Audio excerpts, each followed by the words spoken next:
Home for me is being able to create my own culture with my family. We want to create an environment for our kids where they can be outside.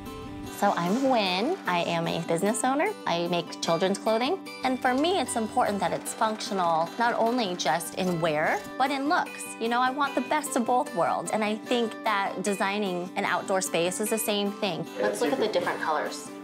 Ooh, I like that one. Which one do you want? You want red? Okay, click on the red one. What's important to us is that we kind of do it ourselves because we want it to be a hub of fun things for our family. I like that one, huh? When we came across this property, we knew it had a lot of potential. So we moved in probably about 3 months after renovations, and now we're just kind of improving as we go.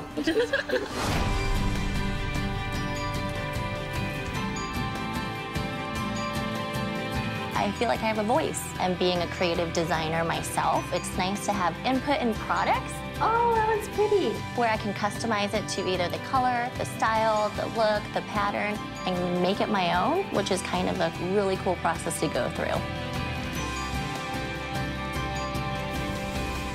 I put my heart into this, and we're gonna enjoy our outdoor space even more over time. Those memories that I make are gonna stick with me till the end.